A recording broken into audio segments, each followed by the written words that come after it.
Hey guys, good morning. Before starting today's lecture, we will see whatever things we covered up to now. Basically, in the reaction mechanism, I told you that reaction mechanism is just like an story, and we were watching the different character in the reaction mechanism. Up to now, we see what is a reaction, what happened in the reaction. Then we see what is the substrate, and then what is the nucleophile. Now we are seeing the solvent. Solvent, which is third most important character of reaction mechanism. Basically, solvent are of the two type, and you all are well known about that. That is non-polar and polar solvent. तो non polar solvent क्या होते हैं? Solvent which have zero dipole moment, मत means dipole moment zero है तो charge का separation possible नहीं हो पाता. जैसे मैं बोलूं, अगर मैं यहाँ मॉलिक्यूल्स लिखता हूँ CCl4, देखो इलेक्ट्रोनेगेटिविटी डिफरेंस तो है, मॉलिक्यूल्स में इलेक्ट्रोनेगेटिविटी डिफरेंस तो है, बॉन्ड के बीच इलेक्ट्रोनेगेटिविटी डिफरेंस तो है, मगर इसका डायपोल मोमेंट, इसका डायपोल मोमेंट, इसका डायपोल मोमेंट और इसका डायपोल मोमेंट. तो dipole moment is a vector quantity due to which net dipole moment of the molecules will become zero. That's why we called it non-polar. तो net dipole moment zero हो जाता है, इसकी वजह से चार्ज का separation ऐसे मॉलिक्यूल्स में देखने को नहीं मिलते हैं. क्लियर है? इस वजह से ऐसे मॉलिक्यूल्स हम लोग क्या बोलते हैं? Non polar solvent. तो नॉन पोलर सॉल्वेंट के एग्जांपल्स आप देख लेंगे. Before writing the example we have to write the definition. So write the definition of non-polar solvent. Write the definition: compounds having zero dipole moment due to which charge separation or polarity is negligible is called non-polar solvent. मतलब ऐसे solvent जिसमें dipole moment zero होते हैं और dipole moment zero होने की वजह से पोलैरिटी जो जनरेट हो रही है वो नेग्लिजिबल होती है, ऐसे मॉलिक्यूल्स को हम लोग क्या बोलते हैं? नॉन पोलर मॉलिक्यूल्स या नॉन पोलर सॉल्वेंट. करेक्ट है? एग्जाम्पल के तौर पे आप लिख सकते हैं, सबसे पहला तो बेंजीन लिख सकते हैं, साइक्लोहेक्सेन लिख सकते हो, अभी लिखा था CCl4, एंड एन हेक्सेन भी लिख सकते हैं. जो हायर अल्केन्स है वो भी क्या होते हैं? सॉल्वेंट के फॉर्म में अवेलेबल होते हैं. क्लियर है? तो दीज आर, और भी बहुत सारे हैं, etcetera are the non polar solvent. Okay, now come to the polar solvent. तो पोलर सॉल्वेंट क्या, कौन सॉल्वेंट है? Solvent which have non zero dipole moment. Means molecules के अंदर नॉन जीरो डायपोल मोमेंट है. नॉन जीरो डायपोल मोमेंट का मतलब ही क्या हो गया कि molecules will have polarity. Okay, now write the definition of polar solvent. Now write the definition of polar solvent: compound having non-zero dipole moment and significant charge separation or polarity are called polar solvent. Okay, you can see the example like water. See, oxygen have sp3 hybridisation, bent shape का होता है. ये क्या हो गया? एक above the plane और एक बिलो द प्लेन. तो it have a significant dipole moment in this direction and it will have also significant dipole moment in this direction. So if we will see, this will like similar to this one. So we will have a net dipole moment in this direction. Is it okay? We will have a net dipole moment in this direction. That's why we are saying that its dipole moment is non-zero, so there must be some charge separation between electropositive or electronegative element, and due to which the polarity will generate, and we call this solvent as a polar solvent. Clear है? Polar solvent क्या बोला? Dipole moment zero नहीं है. Since dipole moment zero नहीं है तो क्या होगा? कुछ ना कुछ चार्ज सेपरेशन होगा, मीन्स पोलैरिटी जनरेट करेगी, और ऐसे सॉल्वेंट को हम लोग क्या बोलेंगे? ऐसे कंपाउंड को हम लोग क्या बोलेंगे? Polar solvent. करेक्ट है? आप दूसरा एग्जांपल देख सकते हैं, जैसे CH3Cl. CH3Cl का एग्जांपल देखें तो Cl भी लाइक दिस, इधर एक हाइड्रोजन, इधर एक हाइड्रोजन और इधर एक हाइड्रोजन. क्लियर है? अब देखें तो Cl, इसका पोलर डायपोल मोमेंट इस डायरेक्शन में होगा, इस वाले का डायपोल मोमेंट इस डायरेक्शन में, इस वाले का इस डायरेक्शन में और इस वाले का इस डायरेक्शन में। अब सभी को ऐड करेंगे तो कुछ इस टाइप का बन रहा होगा। सभी 109 डिग्री पे अवेलेबल हैं और इस टाइप से कुछ होंगे और नेट डायपोल मोमेंट फिर क्या होगा, मुझे इस डायरेक्शन में मिल जाएगा। क्लियर है? इस डायरेक्शन में फिर से कुछ डायपोल मोमेंट मिल जाएगा। मीन्स डायपोल मोमेंट अवेलेबल हो रहे हैं, इसका मतलब क्या है कि चार्ज का सेपरेशन होगा। चार्ज सेपरेशन मतलब पोलरिटी जनरेट करेगी और ऐसे मॉलिक्यूल्स को क्या बोलेंगे, पोलर सॉल्वेंट बोलेंगे। क्लियर है? चलो डेफिनेशन नोट कर लिया। एग्जाम्पल, इसके एग्जाम्पल आगे भी लिखेंगे, अभी यहां तक समझा। अब देखिए पोलर सॉल्वेंट बेसिकली दो टाइप के होते हैं, एक पोलर प्रोटिक सॉल्वेंट एंड एक पोलर अप्रोटिक सॉल्वेंट। तो हम चलेंगे अभी पोलर सॉल्वेंट बेसिकली दो टाइप के हैं, मैं यही लिख देता हूं। Polar protic solvent and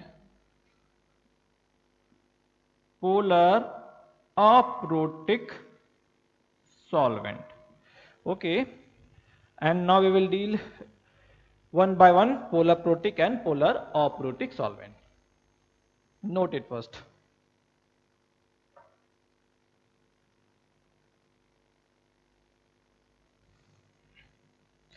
Now write the definition of polar protic solvent.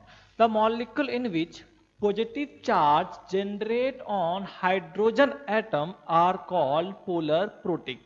Protic क्यों बोला कि हाइड्रोजन को हम लोग क्या बोलते हैं, H प्लस को हम लोग प्रोटॉन भी बोलते हैं। इसलिए अगर प्लस चार्ज, अगर मॉलिक्यूल्स में प्लस चार्ज हाइड्रोजन एटम पे अवेलेबल हो रहा है, हाइड्रोजन एटम पे जनरेट हो रहा है, तो ऐसे मॉलिक्यूल्स को हम लोग क्या बोलेंगे, पोलर प्रोटिक सॉल्वेंट या पोलर प्रोटिक मॉलिक्यूल। जैसे अभी बताया था, वाटर का एग्जांपल बताया, तो मुझे ये तो पता है कि इस मॉलिक्यूल्स का dipole moment is not equal to 0, so it is polar solvent. Now we have to find whether it is polar protic or polar aprotic. So according to the definition of polar protic solvent, plus charge should be appear on H atom. So if see oxygen is more electronegative, so it will acquire minus del and hydrogen will get plus del. Similarly, this hydrogen will get plus del, means plus charge is appearing on hydrogen atom. That's why we are call it polar protic solvent. Same है, sulphur के साथ attach कर दो तो यहाँ भी plus charge कहाँ आ रहा है, हाइड्रोजन पे। It is also polar protic. ये नाइट्रोजन के साथ भी अमोनिया ले लीजिए, यहाँ पे भी क्या है, delta plus delta plus delta plus, hydrogen will have plus del charge, means positive charge is appearing on hydrogen atom. इसके अलावा जितने भी एसिड हैं हेलोजेंस के, उसमें भी देख सकते हैं, एच देख सकते हैं, HCl देख सकते हैं, HBr देख सकते हैं, HI देख रहे हैं, तो सभी में प्लस डेल कहाँ आ रहा है, हाइड्रोजन के ऊपर प्लस डेल जनरेट हो रहा है। That's why we called it polar protic solvent. अच्छा ये वाला बताओ, CH3 C double bond O and CH3, इस वाले में बताइए प्लस चार्ज कहाँ अपेयर हो रहा है। तो इस मॉलिक्यूल्स में देखो plus charge will appear, oxygen is more electronegative, it will acquire minus del and this molecules will get plus del. Is it okay? Clear है? तो that's why plus del charge is appearing on carbon atom, it is not available on hydrogen atom. That's why we can't call it polar protic. हम इसको polar protic solvent नहीं कह सकते क्योंकि plus charge यहाँ पे हाइड्रोजन पे appear नहीं हो रहा है। जिस मॉलिक्यूल्स में प्लस चार्ज हाइड्रोजन पे अवेलेबल होगा उसी मॉलिक्यूल्स को हम लोग क्या बोलेंगे, polar protic. Rest will call polar aprotic solvent. Correct है? तो पोलर प्रोटिक का डेफिनेशन नोट कर लीजिए, एग्जांपल्स नोट कर लीजिए।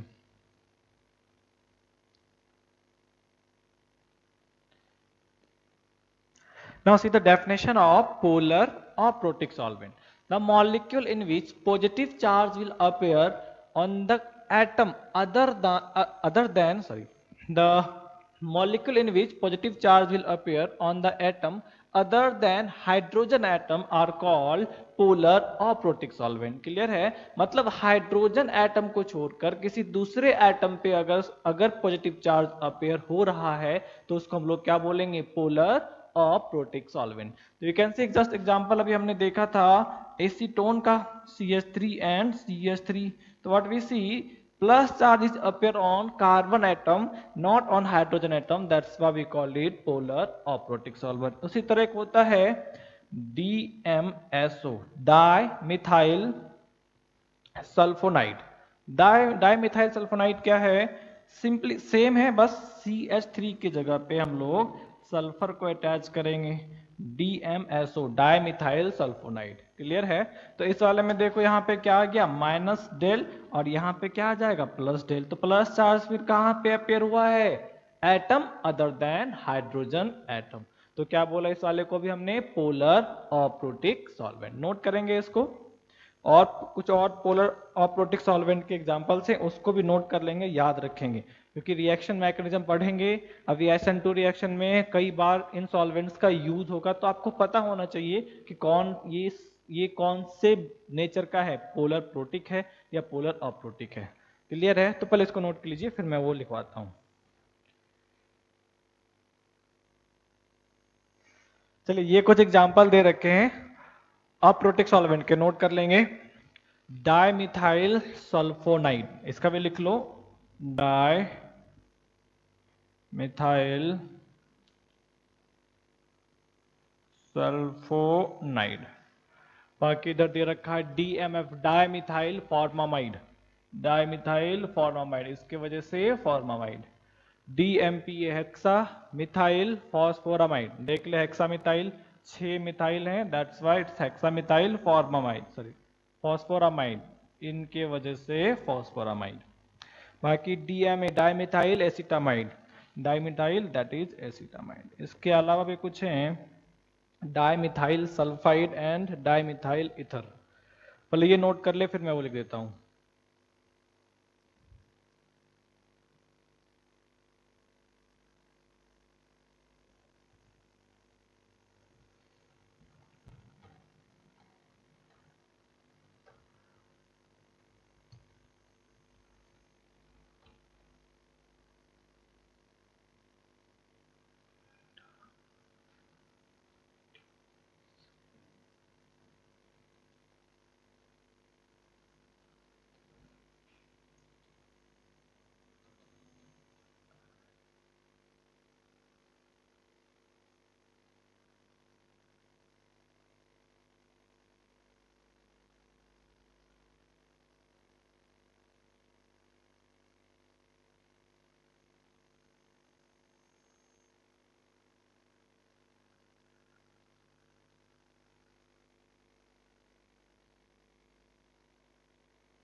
नोट कर लेंगे these are the important aprotic solvents. ये जनरली क्वेश्चन में आएंगे तो आपको पता होना चाहिए कि क्या है, अदरवाइज आप कंफ्यूज करते रहेंगे। ये dimethyl formamide because of this is the formamide and dimethyl 2 methyl and formamide, here 6 methyl and this part is for phosphoramide। उसी तरह यहाँ पे ये एसिटामाइड है एंड डाइमिथाइल एसिटामाइड, यहाँ पे दैट इज सल्फाइड, क्योंकि S-2 जब भी आता है क्या बोलते हैं sulphide, and this is ether. Correct है। इस वाले का नाम dimethyl sulphonide, dimethyl sulphonide and that is acetone. ये सारे याद रखेंगे क्योंकि सारे SN2 रिएक्शन और E2 रिएक्शन में आपको सारे सॉल्वेंट देखने को मिलेंगे। क्लियर है। चलो नोट करो इस वाले को।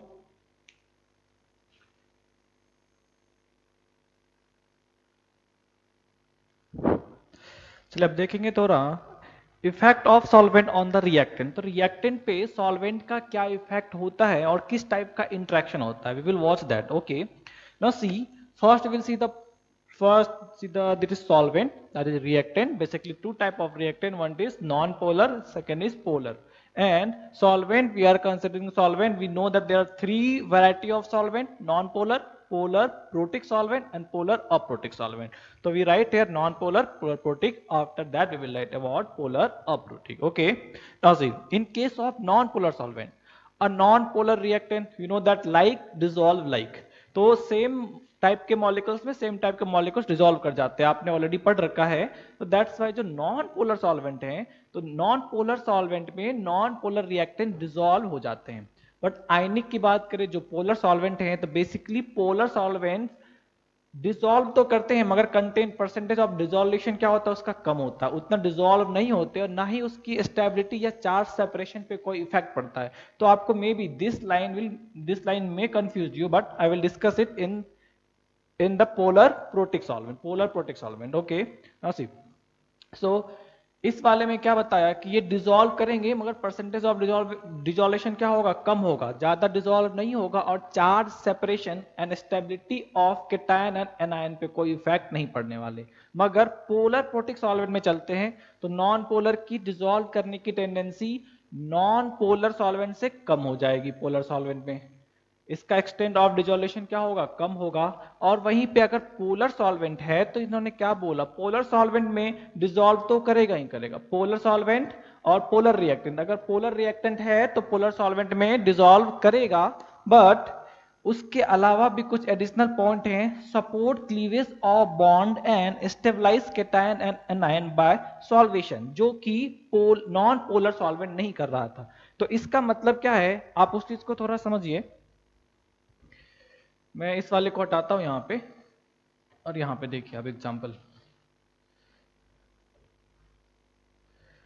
जिस तरह से ये एक हमारा मॉलिक्यूल्स है, दिस इज पोलर रिएक्टेंट कह सकते हैं। पोलरिटी होगी, डायपोल मोमेंट जीरो नहीं है इसका, डायपोल मोमेंट क्या है, नॉन जीरो है। तो ये सॉल्वेंट क्या हो गया, ये हमारा रिएक्टेंट क्या हो गया, पोलर रिएक्टेंट है। अब पोलर रिएक्टेंट है और हमने किसमें डाला, polar protic solvent. Polar protic solvent के तौर पे बताया था, हम वाटर को ध्यान रख सकते हैं, it is polar protic solvent. अब क्या क्या हो सकते हैं, तो पहला चीज देखो, support cleavage of bond. Cleavage of bond को कैसे सपोर्ट कर रहा है, सिंस ये पोलर है तो यहाँ पे माइनस डेल होगा और यहाँ पे प्लस डेल होगा, करेक्ट है। अगर ये प्लस डेल और यहाँ पे माइनस डेल है तो water is a polar solvent, so it will have oxygen, hydrogen and hydrogen. तो oxygen will have negative, partial negative charge and hydrogen will have partial positive charge. तो ये जो partial negative charge है ये इसके साथ इंटरेक्ट कर सकता है, एक वीक वंडरवॉल फोर्स लगा सकता है। क्लियर है, आपने टाइप ऑफ वंडरवॉल फोर्स में पढ़ रखा होगा, 5 टाइप के पढ़े होंगे, उसमें पढ़ा होगा डायपोल डायपोल इंटरेक्शन। क्लियर है, तो it is also dipole, it is also dipole. तो डायपोल डायपोल इंटरेक्शन हो रहा है and that dipole dipole interaction is called solvation. अगर सॉल्वेंट के अंदर एक पोलर सॉल्वेंट डालते हैं तो क्या होता है, number of dipole dipole interaction होंगे, बहुत सारे डायपोल डायपोल इंटरेक्शन होंगे इस वाले के। तो ये जो डायपोल डायपोल इंटरेक्शन है, ये जो डायपोल डायपोल इंटरेक्शन है, इसी को हम लोग क्या बोलते हैं, सॉल्वेशन बोलते हैं। फिजिकल में पढ़ा होगा, दैट इज सॉल्वेशन। और अगर सॉल्वेंट के तौर पे वाटर यूज कर दिया तो इसी को क्या बोलते हैं, हाइड्रेशन बोलते हैं। क्लियर है, तो अब देखो यहां पे अगर हमने ये वीक इंटरेक्शन हो रहा है तो वीक इंटरेक्शन मतलब एक पार्शियली बॉन्ड बनेगा, और अगर पार्शियल बॉन्ड बन रहा है इसका मतलब क्या हो गया कि एनर्जी रिलीज होगी। अगर एनर्जी रिलीज होगी तो ये क्या होगा, स्टेबल हो रहा होगा।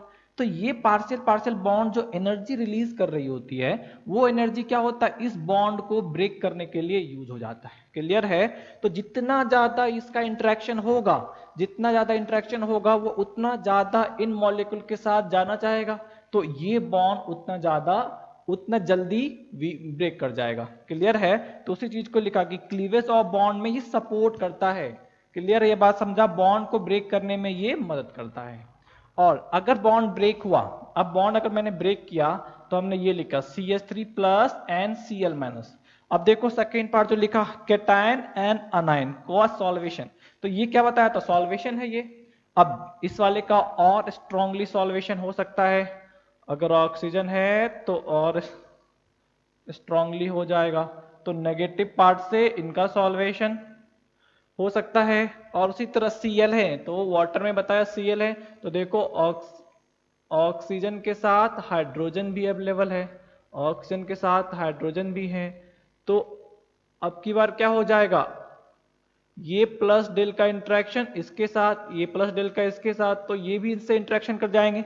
मतलब केटायन और एनायन दोनों का ही क्या हो जा रहा है, यहाँ पे सॉल्वेशन हो जा रहा है। अगर सॉल्वेशन हुआ इसका मतलब क्या हो गया कि number of partial weak bond form करेगा सॉल्वेंट के साथ, और अगर बॉन्ड का फॉर्मेशन हो रहा है इसका मतलब क्या हो गया, एनर्जी रिलीज हो रही है, और एनर्जी रिलीज हो रही है तो क्या बोलेंगे, स्टेबिलिटी इंक्रीज करेगी। तो सेकेंड पॉइंट उसी को बताया है, कैटायन एंड एनायन का जो stability, stabilise cation and anion by solvation.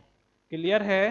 तो पोलर प्रोटिक में ये चीजें होती है। वही पोलर नॉन पोलर सॉल्वेंट था, नॉन पोलर सॉल्वेंट में हमें ये देखने को नहीं मिला क्योंकि वहां पोलरिटी है नहीं, पोलरिटी है नहीं तो इसका हाइड्रेशन या सॉल्वेशन पॉसिबल नहीं था। तो बॉन्ड ब्रेक में क्या वो पार्टिसिपेट कर सकता है, क्या नहीं कर सकता, फिर चाहे वो नॉन पोलर रिएक्टेंट हो, फिर चाहे वो पोलर रिएक्टेंट हो। क्लियर है?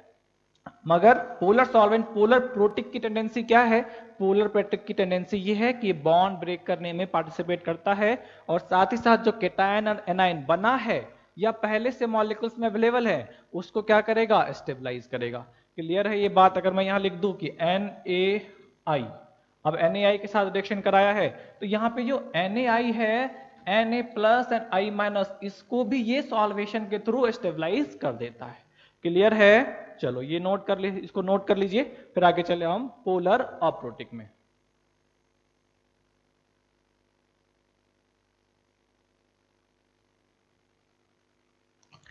तो लास्ट वाले हैं polar aprotic solvent. Polar aprotic solvent में देख लो, अगर नॉन पोलर सॉल्वेंट है तो सेम इफेक्ट जो पोलर प्रोटिक का था, डिसॉल्व तो करेगा मगर एक्सटेंड क्या होगा, कम हो जाएगा। मगर पोलर सॉल्वेंट रखा, पोलर रिएक्टेंट रखा तो पोलर रिएक्टेंट के केस में क्या होगा, support cleavage of bond, bond के क्लीवेज को सपोर्ट करेगा क्योंकि क्या है, मॉलिक्यूल्स पोलर है, मॉलिक्यूल्स पोलर है। पोलर प्रोटिक में भी क्या बताया था, बॉन्ड क्लीवेज को सपोर्ट करेगा क्योंकि डायपोल डायपोल इंटरेक्शन होगा तो बॉन्ड टूटने में मदद करेगा। जैसे मैं लिख लूं यहाँ पे एसीटोन ले रखा था ना, एसीटोन ले लिया मिथाइल, और हमने यहाँ पे CH3 और Cl ही रखा, प्लस डेल और माइनस डेल, तभी भी इंटरेक्शन हो सकता है, इसको स्टेबलाइज कर सकता है, और इसको स्टेबलाइज करेगा तो फिर एनर्जी रिलीज होगी जो कि बॉन्ड को ब्रेक करने में मदद करेगा। क्लियर है?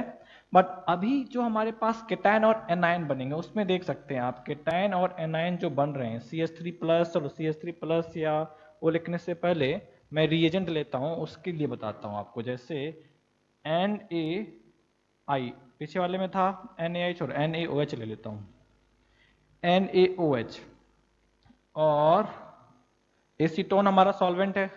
अब देखो इस वाले में, लास्ट वाले में बताया था NaI वाले में Na को भी स्टेबलाइज कर दिया, I माइनस को भी स्टेबलाइज कर दिया, अगर I माइनस की जगह OH माइनस होता तो उसको भी स्टेबलाइज कर देता।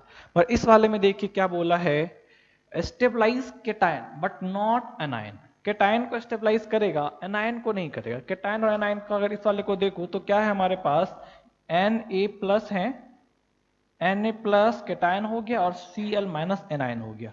तो जो यहाँ पे C double bond O negative part है, माइनस डेल है, तो ये जो माइनस डेल है हमारा, ये माइनस डेल इसके साथ वीक वंडरवॉल फोर्स बनाएगा और कैटायन को स्टेबलाइज कर रहा है। क्लियर है? तो हम कह सकते हैं सर यहाँ पे जो प्लस डेल जनरेट हो रहा है, एसीटोन के स्ट्रक्चर में बताया था C double bond O CH3 यहाँ पे प्लस डेल और यहाँ पे माइनस डेल, तो प्लस डेल को एनायनिक पार्ट को भी स्टेबलाइज करना चाहिए, जो कि पॉसिबल नहीं हो पाता है। क्यों नहीं हो पाता है कि यहाँ C डबल बॉन्ड O रखा और इधर मिथाइल एक बल्कि ग्रुप, मिथाइल एक बल्कि ग्रुप। अब जब इंटरेक्शन करेंगे तो एक एसीटोन मॉलिक्यूल्स के साथ तो इसका इंटरेक्शन पॉसिबल है, हो सकता है, बट जैसे ही दूसरे मॉलिक्यूल्स के पास चलोगे, दूसरा एसीटोन मॉलिक्यूल्स आया तो ये और ये क्या होगा, सॉरी बल्कि साइज है तो दोनों को क्या मिलेंगे, रिपल्सन, तो दूसरे मॉलिक्यूल्स को ये करीब आने ही नहीं देगा, और अगर इसके आसपास मॉलिक्यूल्स पहुंच नहीं पाएगा तो फिर उसका इंटरेक्शन पॉसिबल नहीं है। क्लियर है? तो हमारे इस अप्रोटिक सॉल्वेंट में केटायनिक पार्ट तो स्टेबलाइज हो रहा है मगर एनायनिक पार्ट स्टेबलाइज नहीं हो पाता। क्लियर है? मगर हम जो पीछे पढ़ा था पोलर प्रोटिक सॉल्वेंट में, वो क्या करता है, केटायनिक और एनायनिक दोनों को स्टेबलाइज कर पाता है, मगर पोलर प्रोटिक केटायनिक पार्ट को स्टेबलाइज करता है और एनायनिक पार्ट को स्टेबलाइज नहीं कर पाता। ये समझा? क्लियर है? और इसी का इफेक्ट है जो हमने न्यूक्लियोफिलिसिटी में पढ़ा था। न्यूक्लियोफिलिसिटी में फैक्टर 2 जो फैक्टर इफेक्ट करने वाले थे, उसमें सेकेंड फैक्टर पढ़ा था साइज ऑफ एटम। तो साइज ऑफ एटम में बताया था कि न्यूक्लियोफिलिसिटी में अगर पोलर सॉल्वेंट है तो साइज इंक्रीज करेगा, तो न्यूक्लियोफिलिसिटी इंक्रीज करेगी और पोलर ऑप्रोटिक में डिक्रीज करेगी। तो इसी दो फैक्टर, इसी डिफरेंसेस के वजह से वहां पे चेंजेस आते हैं। तो नेक्स्ट क्लास में हम वो डील करेंगे न्यूक्लियोफाइल पे क्या इफेक्ट होता है सॉल्वेंट का, फिर उसके आगे बढ़ेंगे। क्लियर है? समझा यहां तक? नोट कर लेंगे इस वाले को।